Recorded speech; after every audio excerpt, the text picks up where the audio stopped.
Hi guys, how are you? You wanna be a friend? Vous savez que j'hésite premier degré en ce moment à aller faire une sorte de formation accélérée. Là, il y a des écoles de fous pour apprendre une langue où genre en 2 semaines t'es bilingue. Ça n'existe pas, j'ai exagéré les faits là à l'instant. Nouveau thread d'horreur, je sais que vous êtes ravis. D'ailleurs, il y a plein de squeezos en ce moment qui ont envie de. Qui lancent des pétitions, qui essaient de lancer des mouvements de foule pour que j'augmente la fréquence de mise en ligne des threads d'horreur. Ça n'arrivera pas. On va pas abuser des bonnes choses, merde. Honnêtement, un par mois, je trouve que c'est déjà beaucoup. En réalité, on est très bien, ça fait 12 par an. Sur 10 ans, ça fait 120 threads d'horreur. Et sur une vie, ça fait pas loin de 1000 threads d'horreur.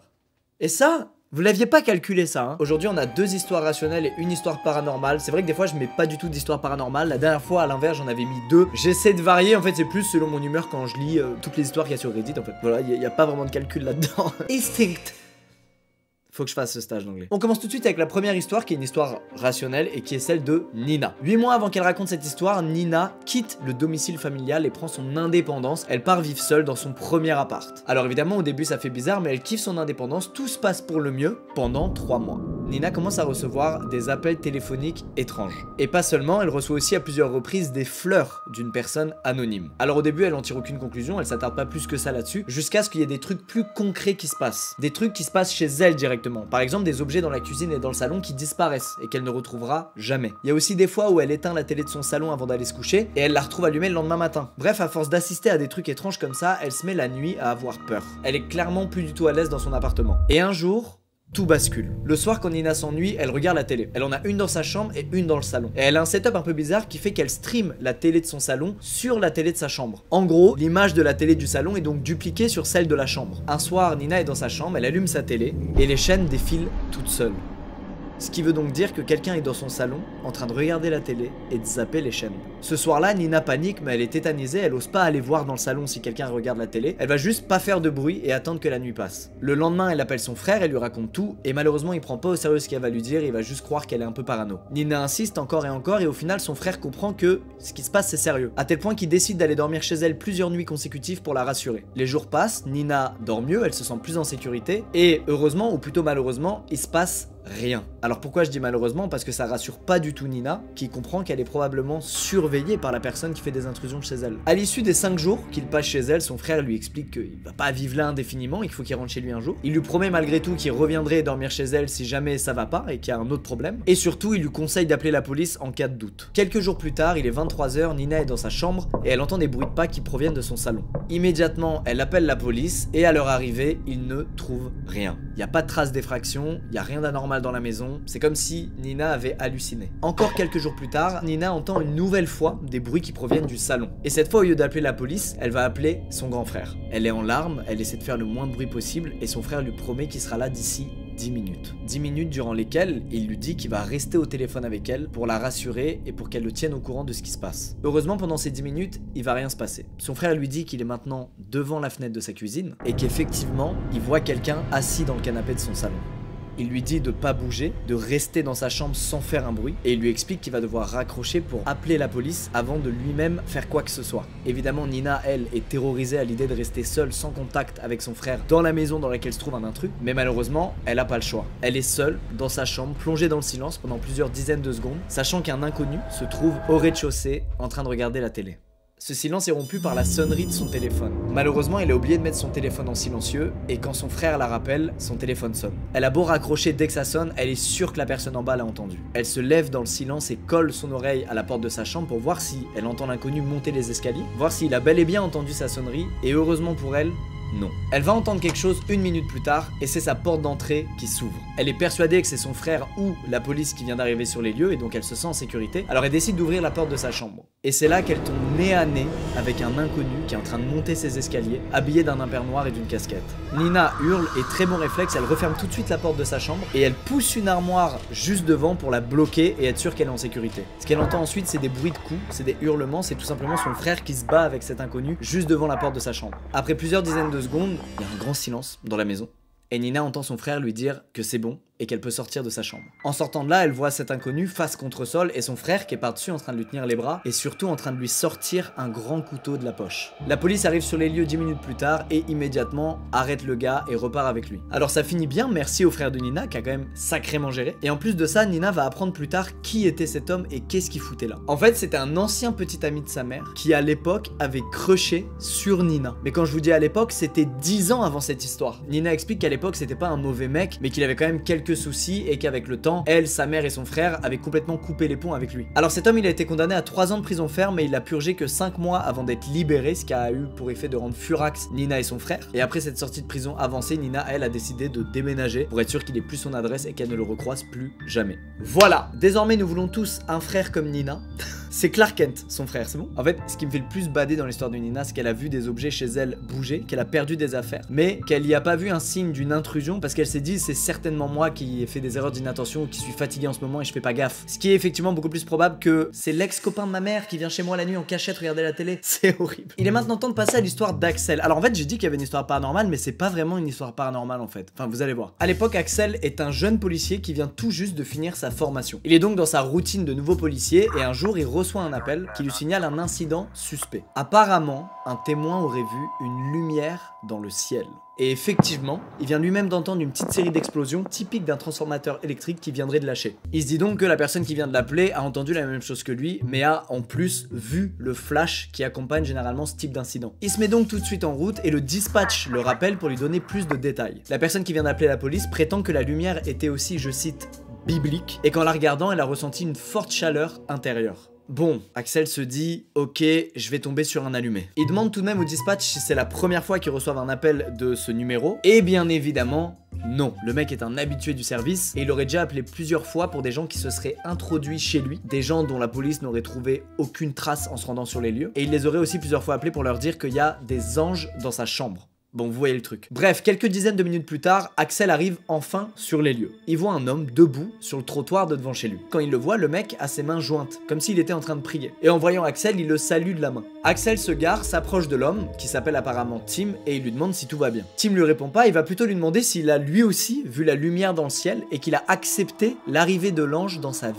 À ce moment-là, Axel comprend qu'il va passer un moment relou. Il lui explique calmement les choses, que la lumière qu'il a vue était liée à l'explosion, blablabla. Et Tim l'arrête tout de suite et lui dit « Écoutez, vous vous trompez. C'est un très large cercle de lumière silencieuse. Et ce très large cercle de lumière, il vient de flotter de façon angélique au-dessus de moi pendant plusieurs heures. Et le transformateur électrique a explosé quand le cercle l'a survolé, mais pas avant. » Alors Axel croit beaucoup plus en la théorie rationnelle, mais au cas où, il check le passé médical de Tim, voir s'il trouve quelque chose, et effectivement, Tim aurait séjourné en hôpital psychiatrique. Bref, il s'apprête à partir, et c'est là qu'il remarque un truc dont il se souviendra pour le reste de sa vie. Il se rend compte que Tim et lui se tiennent debout dans un grand cercle au milieu de la neige, un grand cercle parfaitement délimité dont l'intérieur est complètement fondu, il n'y a pas de neige là où se trouvent Tim et Axel. C'est tellement bien délimité qu'il explique que c'est comme si quelqu'un avait allumé une énorme flamme sous le sol au centre du cercle. Et là, Axel, dans sa tête, il y a tout qui se mélange et il se met à faire une petite crise d'angoisse. Il comprend pas ce qui se passe, il comprend pas pourquoi il y a ce truc par terre, il est un peu en bad aussi à cause du discours que vient d'avoir Tim en face de lui. Bref, c'est un peu la merde dans sa tête, mais heureusement, il y a un collègue au même moment qui arrive en renfort parce que c'est la procédure quand on tombe sur quelqu'un qui a des antécédents psychiatriques. Son collègue est tellement calme qu'Axel, heureusement, il redescend en pression, il reprend lui aussi son calme, mais quand même, il attend seul dans la voiture le temps que son collègue ramène Tim chez lui. Et pendant qu'il attend dans la voiture, il essaie de contacter le dispatch, la centrale, avec l'ordinateur de bord, mais l'ordinateur fonctionne pas. Il prend alors son téléphone pour appeler un autre collègue et lui raconter tout ce qui vient de se passer, puisqu'il est encore sous le choc, mais son téléphone, lui aussi, est buggé. Il arrive pas à l'allumer. Il finit par réussir à l'allumer en retirant la batterie, en la remettant, la classique, et son ami lui dit « Écoute frérot, c'est génial ce que tu viens de vivre, mais en fait, il y a une explication rationnelle, c'est juste la centrale qui a pété, quoi. Arrête d'être parano, arrête de te faire des idées, t'as juste pas eu de chance de tomber sur ce mec un peu fou au même moment, mais tout va bien. » Et là, Axel se sent comme un con. Il se dit « Putain, au bureau, on va me prendre pour l'officier zinzin qui voit des ovnis. Ils ont sûrement raison, j'ai déconné, faut que je me calme, faut que j'arrête de psychoter. » Bref, son autre collègue a fini de raccompagner Tim chez lui, il est de retour dans la voiture avec Axel, et tous les deux prennent la route et se cassent de là. Pendant plusieurs mois, Axel va éviter de retourner dans ce quartier, et surtout, il va essayer d'oublier tout ça. Et un jour,